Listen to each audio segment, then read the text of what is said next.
All right, these are the answers to our test review for chapter 8. First one here says, for each function state whether they open up or down. Again, up is if the first number is positive, down is if the first number is negative. All right, so I see a 4, that's positive, so this opens up.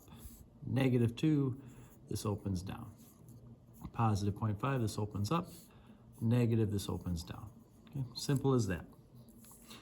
Next one says, are these functions wider or narrower than x squared? So wider is if the number is smaller, narrower if the number is bigger. So really it's just asking, is the number smaller than 1 or bigger than 1?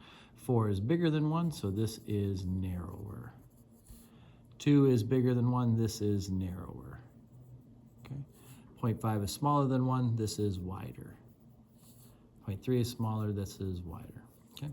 So when we put things in order from widest to narrowest, what we're really saying is I want it to go from smallest number to biggest number. Okay. So of these choices, 1/5 is the smallest, so h of x will come first. Then 1 would be the next, so k of x comes next. Then 5 is the smallest after that. And then 40 is the biggest. Okay. So again, that's all we're doing is just putting them in order there. All right, answer the following for these questions here. Which graph is wider? Again, the wider would be the one that has the smaller number in front. 1/3 is smaller than 3, so g of x. Okay. What direction does g open? It has a positive value, so it opens up.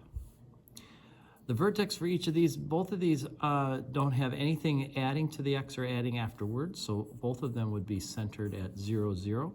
Therefore, the axis of symmetry for both would be x equals 0, and the y-intercept would be y equals 0, or just 0, 0. Okay? They both have the same vertex, they have the same axis of symmetry, they have the same y-intercept, and that's important to remember for tomorrow.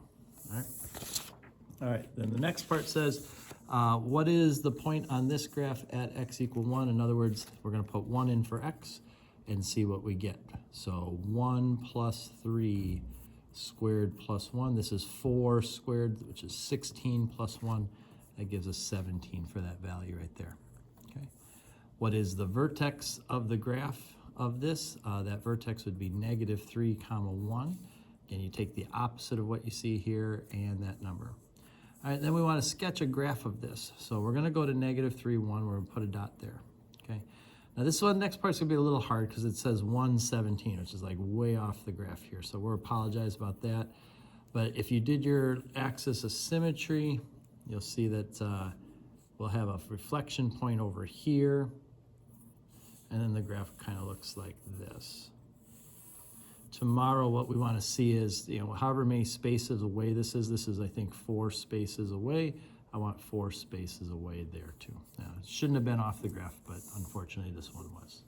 Okay. All right, now we're identifying points here. So our vertex is at 3, 2. The axis of symmetry then is x equal 3. Can we put this in vertex form? Sure.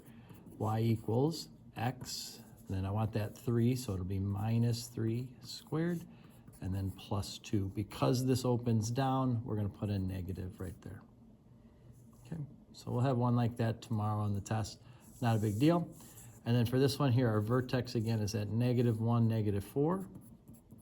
Axis of symmetry, then x equal -1. Our y-intercept, where does it hit the y-axis? And that's at -3.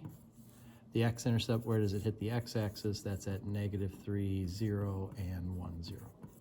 So that one's pretty simple. We're just identifying, what we see there. Okay. For this next one, we're given a function. We know right away that the vertex of that function is 3, 160. So that means that the top of it is at 160 feet, and that occurs at 3 seconds. Okay.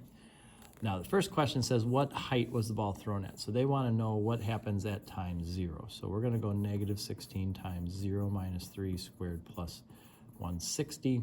And if you do that, you'll get 16 feet for an answer. All right. What was the height after 1 second? So same thing. We're going to put 1 in instead of 0, and we're going to put this on a calculator. And let's see, I think we get 96 feet for that one. Okay.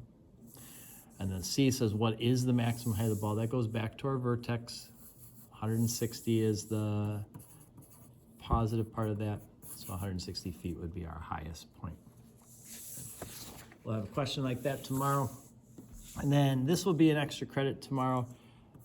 So if we put 6 by 10 here, and then we're putting a little bit of an edge on everything, and we'll call that edge W here, W here, W here, and W here.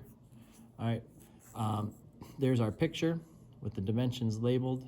Probably the 6 and 10 inside would have been a little bit easier to see what's going on here. All right, can you give the combined area? Well, one of these sides is 6 plus 2 of those W's. The other one is 10 plus 2 of those W's. That's the area as a product. If we put that into a box or just multiply it out, we'll get 60 plus 12W plus 20W plus 4W squared, which gives us 4W squared plus 32W plus 60. That would be the area all worked out. Okay, that's our quiz tomorrow. Shouldn't be too bad. Good luck.